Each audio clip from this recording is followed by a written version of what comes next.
Dear students, I welcome you all. Now we shall solve this very interesting problem from chapter circle. Problem AMU 11th entrance की 2006-7 की है. Problem में कह रहे हैं two circle touches externally, the sum of their areas is 130 pi square centimetre and distance between their centres is equal to 14 centimetre. The radius of the smaller circle is 2, 3, 4, 5. ऐसे चार answer दे रखे हैं. तो बच्चों मैंने पहले से दो सर्किल बना रखे हैं जो एक्सटर्नली टच कर रहे हैं.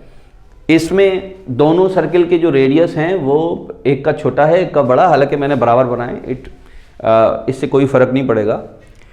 एक सर्किल का सेंटर O है, उसका रेडियस मैंने R1 मान लिया. दूसरे सर्किल का रेडियस O' मान लिया, उसका रेडियस R2 है.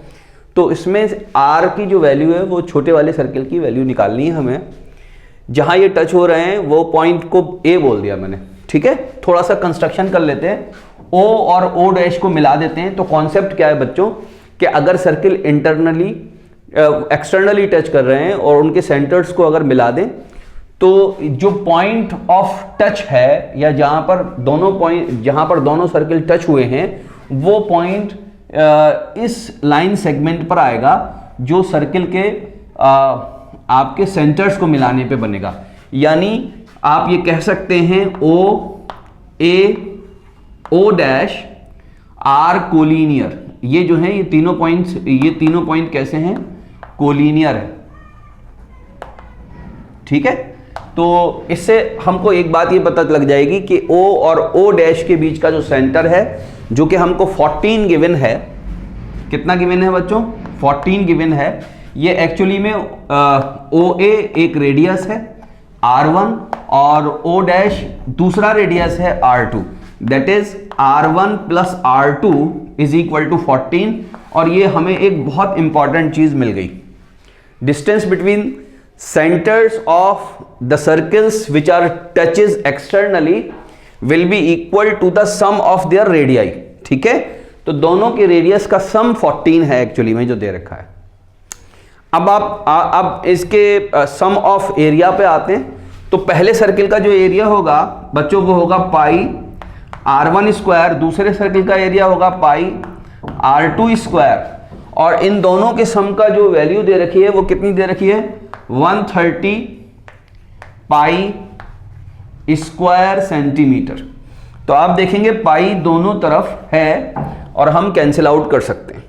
Now simply I have R1 square plus R2 square is equal to 130. Unit को अभी छोड़ देते हैं. तो R1 square plus R2 square, एक मेरे पास ये चीज आ गई इंपॉर्टेंट बच्चों. A square plus B square, तो दिल ये करता है कि A प्लस बी का होल स्क्वायर बना दें इसको.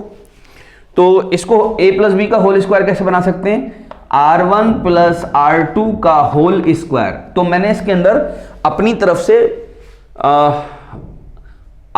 2 R1 R2 मैंने इंसर्ट कर दिया. तो मैं वो घटा भी देता हूं, -2 R1 R2 so that the things will be balanced. और ये अभी भी किसके बराबर रहेगा बच्चों? 130 के बराबर रहेगा. क्या बात क्लियर है? R1 और R2 की वैल्यू मेरे पास पहले से मौजूद है 14.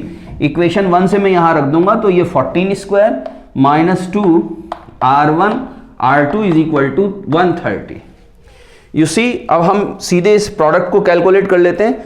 14 का स्क्वायर होता है 196 इधर पहुंचेगा, माइनस का हो जाएगा.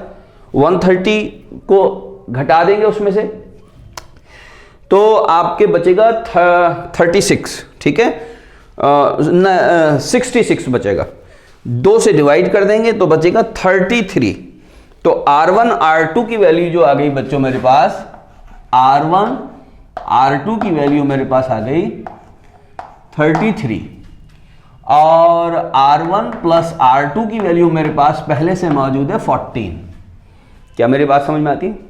अब बच्चों ध्यान से समझिए, आंसर दे रखे हैं. हम यहां पर भी डायरेक्ट आंसर निकाल सकते हैं. ठीक है, क्योंकि कोई बहुत बड़े आंसर है नहीं. 2, 3, 4, 5 ये आंसर है. तो मैं आपको दोनों तरीके बताऊंगा. पहले तो डायरेक्ट निकालने का तरीका बताऊंगा. इसमें हम 2 पुट कर दें. पहले यहां पर R1 छोटे की जगह 2 पुट कर दें, कोई भी एक की जगह 2. तो यहां अगर हम 2 पुट करें तो इसकी वैल्यू कितनी होनी चाहिए बच्चों, 12 होनी चाहिए, ताकि ये 14 हो जाए। और इन दोनों का प्रोडक्ट 33 होना चाहिए, जो कि नहीं हो रहा, तो 2 आंसर नहीं है। ठीक है। अच्छा, R1 की जगह अब हम 3 पुट कर दें, 3 पुट कर दें, तो R2 की वैल्यू किसके बराबर होनी चाहिए, 11 के बराबर होनी चाहिए, ताकि ये 14 हो जाए। और इन दोनों का प्रोडक्ट 33 होना चाहिए, जो कि हो रहा है। तो आंसर कितना हो गया बच्चों, 33, सॉरी आंसर कितना हो गया, 3 इज द करेक्ट आंसर। क्या बात समझ में आती है? तो 3 into 11 will be equal to 33। देखिए प्रोडक्ट 33 है ना, तो छोटे वाले सर्किल का जो रेडियस है वो 3 है, और बड़े वाले सर्किल का जो रेडियस है वो 11 है। इसी से इन दोनों का एरिया का सम जो है वो 130 पाई स्क्वायर सेंटीमीटर आ जाएगा, और इन दोनों का सम 14, इन दोनों का प्रोडक्ट 33। तो यहां तक ऐसे इसको ऐसे निकाल सकते हैं, यहीं पर क्वेश्चन खत्म हो जाएगा। लेकिन कोई कहे कि नहीं हमें निकालना ही है इसको, तो फिर मैं क्या कहूंगा आपसे कि यहां से R2 की वैल्यू निकालकर यहां पर पुट कर दें, सॉरी ऊपर से R2 की वैल्यू निकालकर यहां पर पुट कर दें, तो एक क्वाड्रेटिक इक्वेशन बनेगी। कैसे बनेगी समझाता हूं। ऊपर से इस वाली इक्वेशन से R2 की वैल्यू किसके बराबर हो जाएगी बच्चों, R2 की वैल्यू हो जाएगी 33/R1। क्या बात क्लियर है? और इस वैल्यू को मैं इस सम वाली इक्वेशन में पुट कर देता हूं, इक्वेशन 1 में।